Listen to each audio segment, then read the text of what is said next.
Voice, आज की आवाज। उज्जैन के महाकाल मंदिर में आम लोगों से लेकर अभिनेता और राजनेता तक आते हैं, लेकिन यहाँ कभी कोई राजा रात नहीं गुजारता। लोगों में सबसे बड़ी मिथ्या है कि बाबा महाकाल के मंदिर में रात बिताने से उनका कोई बहुत बड़ा नुकसान हो जाएगा। ऐसे में मध्य प्रदेश के नए मुख्यमंत्री डॉक्टर मोहन यादव बाबा महाकाल की नगरी में निवास करते हैं। महाकाल के पुजारी और ज्योतिषाचार्य आनंद शंकर ने कहा कि लोकतंत्र में प्रदेश के मुख्यमंत्री डॉक्टर मोहन यादव रात गुजार सकते हैं। जिस तरह से राजा विक्रमादित्य का महल महाकाल मंदिर के समीप था और वे सही यहीं पर रात गुजारते थे, उसी तरह इनका निवास स्थान भी उज्जैन में ही है, तो वह भी उज्जैन में रात गुजार सकते हैं, क्योंकि लोकतंत्र और राजमंत्र दोनों में अंतर होता है।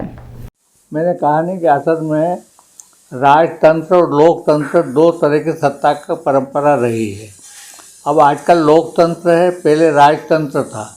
राजतंत्र यानी स्टेट के ज़माने में राजा लोग आस्थावान श्रद्धावान होते थे और किसी एक को इष्ट मानते थे। उस समय होलकर स्टेट और ग्वालियर स्टेट दोनों शिव भक्त थे और इसी के कारण असल में राणोजी सिंधिया ने मुगल काल में नष्ट हुए महाकाल मंदिर का पुनः जीर्णोद्धार करके बनाया था।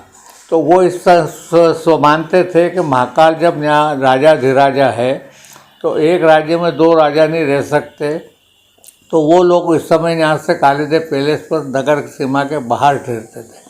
अब आज लोकतंत्र वह इनकी मान्यता नहीं, किसी धर्म संस्कृति को मानते नहीं, धर्मनिरपेक्ष राज्य है, हर धर्म को मानते हैं, वो सभी पालन करते हैं।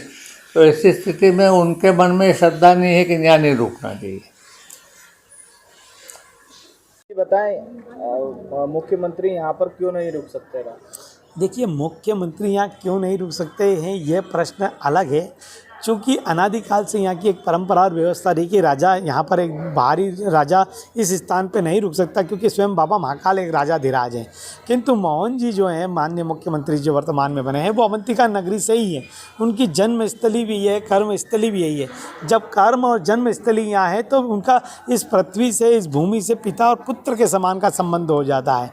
तो इसलिए उन पर यह नियम लागू नहीं होता है, क्योंकि वो तो यहाँ स्थान के ही है ना, तो इसलिए ये नियम उन पे लागू नहीं होता है। राजा भर्तरी, राजा विक्रम ने यहाँ पर अनेकों वर्ष तक राज्य किया है, सफलतापूर्वक राज्य किया है।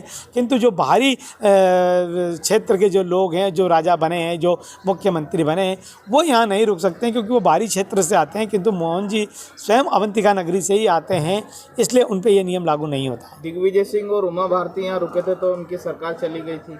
देखिए, मैंने बताया ना कि यह माननीय दिग्विजय सिंह जी हों या उमा भारती जी हो, वह यहाँ की जन्मस्थली उनकी नहीं रही है।